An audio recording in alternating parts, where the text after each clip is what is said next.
A little knowledge can be a dangerous thing. A few times in my consulting career, I've come across companies that have promoted someone or hired someone specifically because they spoke a certain language. For example, there was a bank with a large number of, actually it was in Mexico, a large number of Mexican employees, and they needed a manager who had banking experience with their company who spoke Spanish. And they chose someone who they thought would be perfect. They put him in charge. And the employees complained constantly. This manager is so dictatorial, he's so difficult, he's so harsh. And people couldn't really figure out why. They thought he seemed like a pretty good manager before. It turned out that the manager they hired, who spoke Spanish, was from Spain, and he spoke with a Castilian accent. The people from Mexico experienced that accent as dictatorial, as difficult, as overbearing. Because the Castilian accent in Mexico is the accent of the conquistador, the person who came in, who conquered.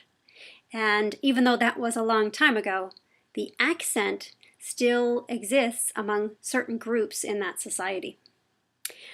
Another time I had a client who had a group of Korean employees and had one employee, Korean national employees here in the US, and had one employee who was from Japan originally who spoke Korean. They needed somebody to be the supervisor, so they chose the Japanese guy because he spoke Korean. He spoke Korean and English and Japanese. And they figured, oh, this is perfect. He speaks English and Korean. Didn't matter whether he could manage. That wasn't their point. He could speak Korean. He could help them out in interacting with their Korean speaking employees. Only they didn't get along at all. The Korean employees didn't want to do what the Japanese manager told them to do. They were very resistant to him.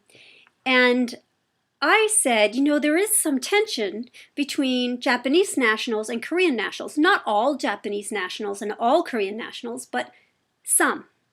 And the manager of the company said, well, I realized there was a war, but that was a long time ago. I mean, we had a war with Germany, and I don't hate Germans. They killed members of my family, but it was a long time ago, and those people are all dead. So can't they let it go? He couldn't see that, yes, we had a war with Germany, and many people were killed. Many of our family members were lost. But as people who grew up in the United States of America, we have never had someone who came onto our shores, came into our homes, and committed atrocities.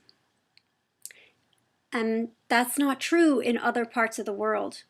So to hold on to old animosities is understandable if it was actually your parents' house, your parents who experienced some atrocity at the hands of a person from another nation.